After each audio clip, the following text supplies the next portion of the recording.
আপনার কি মনে পড়ে আপনি লাস্ট কবে খুব উৎসাহ সহকারে নির্বাচনে ভোট দিতে গেছিলেন? স্পেশালি এই প্রজন্মের বেশিরভাগ ভোট দিতে উপযুক্ত ছেলেমেয়ে ভোটই দিতে যায় নাই। তার কারণ তারা জানতো যে ভোট দেওয়া এবং না দেওয়া একই রেজাল্ট বয়ে আনবে। তাদের নিজেদের ভোটটা যে কতটা গুরুত্বপূর্ণ এইটা তাদেরকে অনুভব করতেই দেওয়া হয় নাই। আর এই অনুভূতিটা তাদের মনের মধ্যে গেঁথে দেওয়ার কারিগর তিনি আর কেউই না, আমাদের প্রাক্তন স্বৈরশাসক শেখ হাসিনা। একটা পরিসংখ্যান আপনাদের সামনে দেই। 1996 আর 2001 সালের নির্বাচনে প্রতি 100 জনে বাংলাদেশের 75 জন মানুষ প্রায় ভোট দিছে, যেটা 2008 সালের নির্বাচনে ছিল প্রায় 87.13%। চিন্তা করেন আগের নির্বাচনগুলোতে বাংলাদেশের মানুষ কত বেশি পরিমাণে ভোট দিত। সেই ভোটার টার্নআউট 2014 সালে কত হয়েছে দেখেন, মাত্র 40.04%। বাংলাদেশের অর্ধেকেরও কম মানুষ এই নির্বাচনে ভোট দিছে। এন্ড 2024 সালে সেটা মাত্র 41.8%। এন্ড এই নির্বাচনগুলো কিন্তু শেখ হাসিনা সরকারের আন্ডারে হয়েছে, কোন তত্ত্বাবধায়ক সরকারের অধীনে হয় নাই। শেখ হাসিনা সরকারের প্রথম নির্বাচনটাই ছিল সেই 2014 সালের নির্বাচন, যেখান থেকেই বাংলাদেশের নির্বাচনে ভোটার টার্নআউট কমা শুরু করছে। স্বৈরাচারকে টিকিয়ে রাখার জন্য অন্যতম নিয়ামক নির্বাচনকে কিভাবে স্বৈরাচারী শেখ হাসিনা সরকার তাদের পক্ষে অনেক ইফেক্টিভ ভাবে ব্যবহার করে গেছে, আর ভবিষ্যতের কোন স্বৈরশাসক যাতে বাংলাদেশে এই কাজ করতে না পারে, এই পুরো ব্যাপারটা নিয়ে বিদায় স্বৈরাচার সিরিজের আজকের এই এপিসোড। কথা বলবো স্বৈরশাসনকে টিকিয়ে রাখার অন্যতম নিয়ামক নির্বাচনকে নিয়ে। তো চলুন শুরু করা যাক। এরশাদ সরকারের পতন হইল, বাংলাদেশে গণতন্ত্র আসলো, এন্ড এরপরে বাংলাদেশে প্রথম যে নির্বাচনটা হয়েছে সেটা 1991 সালে। সেখানে 60% মতো ভোটারের উপস্থিতিতে বিএনপি পায় 300টার মধ্যে 141টা সিট, এন্ড আওয়ামী লীগ পায় 88টা সিট। ইন্টারন্যাশনাল পোল অবজারভারদের মতে এইটা ছিল একটা completely free and fair election, and এটাতে বিএনপি জিতছিল। খেয়াল করবেন ওই সময় নির্বাচন নিয়ে কিন্তু আওয়ামী লীগ বিএনপির মধ্যে তেমন কোনো ক্যাচাল লাগে নাই, সবাই রেজাল্ট খুব সুন্দর মতন মাইনা নিছে, এন্ড বিএনপি ক্ষমতায় আসছে। কিন্তু 1996 সালের নির্বাচনে আইসা প্রথমবারের মতো আমাদের দুই নেত্রীর মধ্যকার ইলেকশন রিলেটেড একটা গ্যাঞ্জাম লাগে। কি সেই গ্যাঞ্জাম? এই ঘটনাটা খুবই গুরুত্বপূর্ণ। 1995 সালের দিকে বিরোধী দলে যারা ছিল, অর্থাৎ আওয়ামী লীগ, জাতীয় পার্টি, ওরা তখনকার রাজনৈতিক পরিস্থিতি নিয়ে ততটা সন্তুষ্ট ছিল না, ইলেকটোরাল প্রসেস, নির্বাচনী প্রক্রিয়া নিয়ে ওরা সন্তুষ্ট ছিল না, এন্ড গণহারে তারা সংসদ বয়কট করতে থাকে। এন্ড এইটার কারণে 1995 সালের নভেম্বর মাসের দিকে সংসদ ভাঙা যায়। তখন নিয়ম কি ছিল? তৎকালীন প্রধানমন্ত্রীকে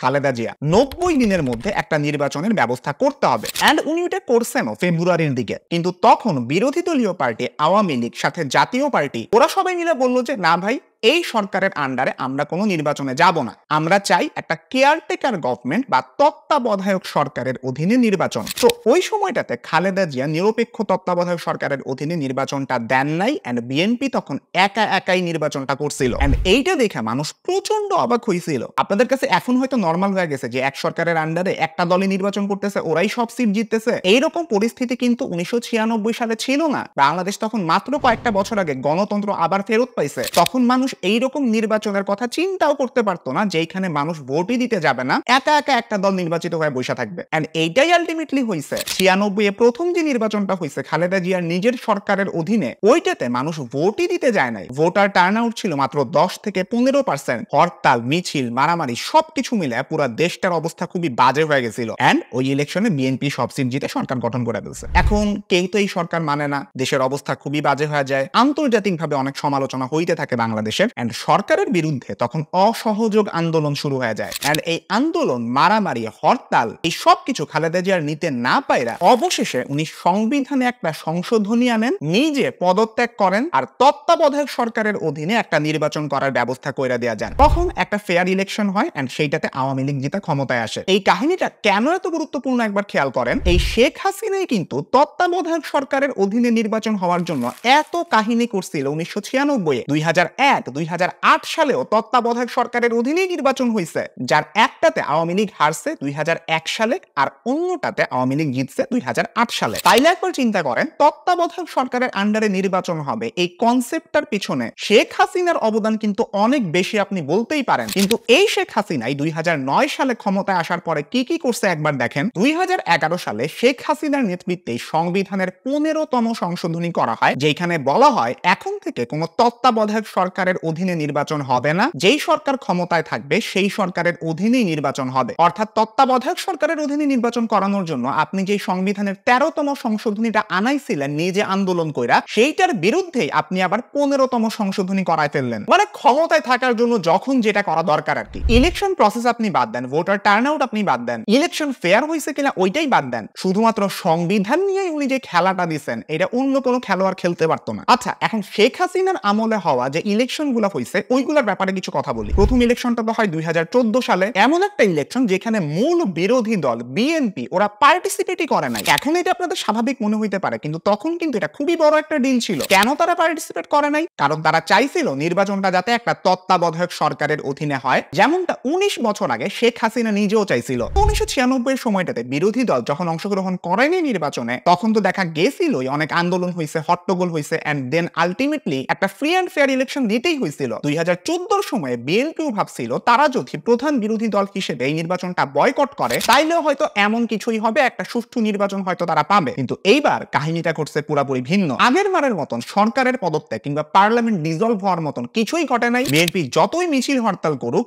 সরকার এইটাতে কোনো কানই দিতেছিল না। সুন্দর মতন একটা মন্ত্রিসভা গঠন করে দেশ চালাইতে লাগলো। ওই নির্বাচনে ভোটার টার্নআউট ছিল মাত্র 40%। শুধুমাত্র নির্বাচনের দিনে মানে 5 জানুয়ারি 2014 বিবিসির রিপোর্ট অনুযায়ী 18 জনের বেশি মানুষ মারা গেছে। এন্ড নির্বাচনের আগে পরে আরো মানুষ তো মরছেই, সাথে আরো মানুষ ইনজুর্ড হয়েছে। বিএনপি ইলেকশন বয়কট করে হরতালের ডাক দেয়। ইলেকশনের দিন অনেক পোলিং স্টেশনে আগুন লাগায় দেওয়া হয়। খালেদা জিয়াকে হাউস অ্যারেস্ট করার অভিযোগ ওঠে সরকারের বিরুদ্ধে। এছাড়া আন্দোলনকারীদের বিরুদ্ধে পুলিশের বুলেট ছোড়ার ঘটনা থেকে ককটেল বিস্ফোরণ সহ অনেক ঘটনাই ঘটতে থাকে। এন্ড এইসব ঘটনার পরে সাধারণ মানুষ ভোটই দিতে যায় নাই নিজেদের নিরাপত্তার কথা চিন্তা করে। বুঝেন সেই সময়ের শেখ হাসিনা সরকার কতটা অরাজক পরিস্থিতি তৈরি করে রাখছিল। ব্র্যাড অ্যাডামস, যিনি কিনা হিউম্যান রাইটস ওয়াচের তৎকালীন এশিয়া ডিরেক্টর ছিলেন, উনার মতে the Awami League claims that it's the leading Democratic party in Bangladesh, but there is nothing democratic about this kind of widespread crackdown on critics. আর ওই যে একজনের ভোট আরেকজন দিয়ে দিতেছে, ভোট রিগিং করতেছে, এইসব কাহিনী তো চলছে। আসলে শেখ হাসিনা প্রথম থেকেই এই ইঙ্গিত দিয়ে দিতেছিলেন তার স্বৈরাচারী শাসনামল আসলে কেমন হইতে যাইতেছে, কোন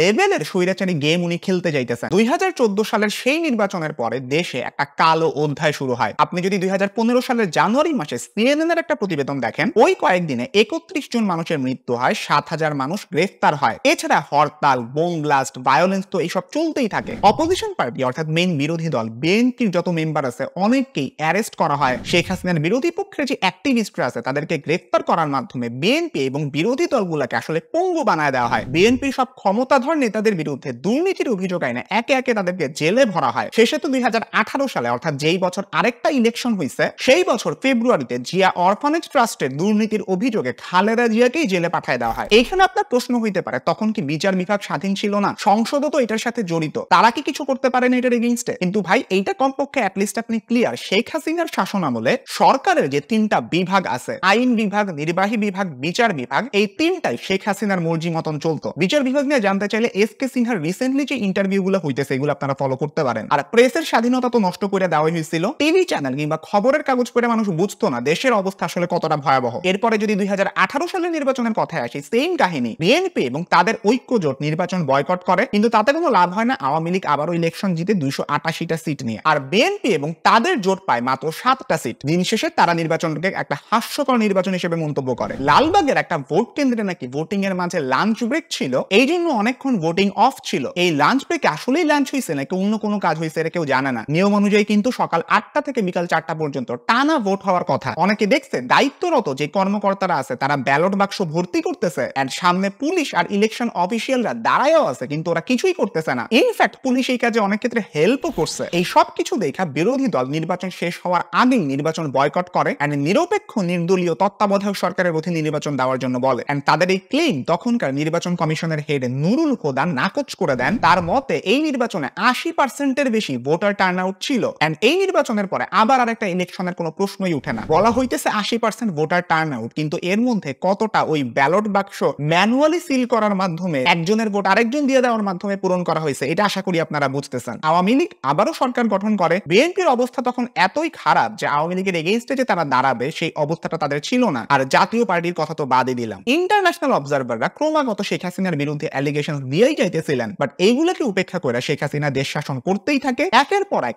একতরফা নির্বাচন আয়োজন করতেই থাকে। এখন প্রশ্ন হইতেছে, আপনি এইরকম ইলেকশন আয়োজন করেনি বা কেন, যেটাতে আপনি একাই জিতে যাইতেছেন? একটা ইলেকশন আয়োজন করতে যায় কত কোটি কোটি টাকা খরচ হয় এই ব্যাপারে আমাদের আইডিয়াও নাই। 2018 সালের যে ইলেকশনটা, ওইটা আয়োজন করতে প্রায় 7 বিলিয়ন মানে 700 কোটি টাকা খরচ হয়েছিল। 2024 সালে যে নির্বাচনটা হয়েছে, ওইটা আয়োজন করতে প্রায় 1500 কোটি টাকা খরচ হয়েছে, অর্থাৎ আগের বারের ডাবল। আর এইগুলো কার টাকা? জনগণের টাকা। আপনি বুঝতেছেন কত কোটি কোটি টাকা নষ্ট করা হয়েছে নির্বাচনের নামে এই ভাওতাবাজিগুলা করার জন্য। এরপরে 2024 সালের 7 জানুয়ারির নির্বাচন, এইটাই শেখ হাসিনার সর্বশেষ নির্বাচন। এইখানেও বিএনপির অংশগ্রহণ ছাড়াই ইলেকশন হয়। বেশিরভাগ মানুষই বাসায় বসে একটা সাধারণ ছুটির দিন কাটাইছে। নির্বাচনে ভোট দিতে হবে কি হবে না এইটা নিয়ে তেমন কোনো মাথা ব্যথা কারো ছিলই না। যারা নির্বাচনে ভোট দিতে গেছে তারা অনেকেই যায় দেখছে ওদের ভোট নাকি অলরেডি দেওয়া হয়ে গেছে। এতে বেশিরভাগ মানুষই সারপ্রাইজড হয় নাই, কারণ তারা জানতোই এমনটা হবে। এইটা মানুষের অভ্যাস হয়ে গেছিল। ফ্রি অ্যান্ড ফেয়ার একটা ইলেকশন যে হবে এটার এক্সপেকটেশনও কেউ রাখে নাই। ইন্টারন্যাশনাল কমিউনিটির কথা যদি বলি, মার্কিন যুক্তরাষ্ট্র সহ অন্যরা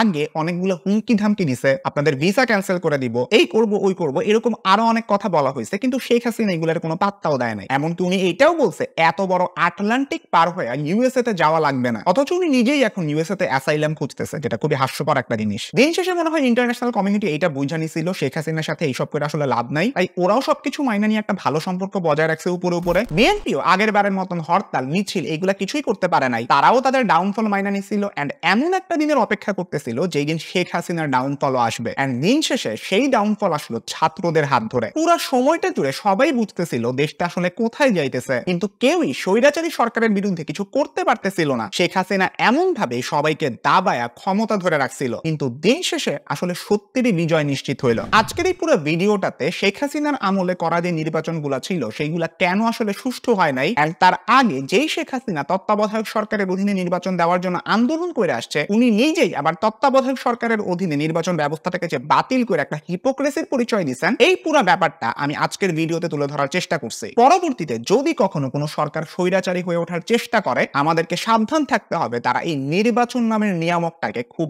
ভালোভাবে এক্সপ্লয়েট করার চেষ্টা করতে পারে, এন্ড সেইটা কখনো করতে দেওয়া যাবে না। আজকের ভিডিও এই পর্যন্তই ছিল। আপনার যদি এই ধরনের কন্টেন্ট ভালো লাগে তাহলে চ্যানেলটা সাবস্ক্রাইব করে রাখতে পারেন এবং পাশে থাকা বেল আইকনটা প্রেস করতে কখনোই ভুলবেন না। সবাই ভালো থাকবেন, সুস্থ থাকবেন, দেখা হবে ইনশাআল্লাহ পরবর্তী ভিডিওতে। আল্লাহ হাফেজ।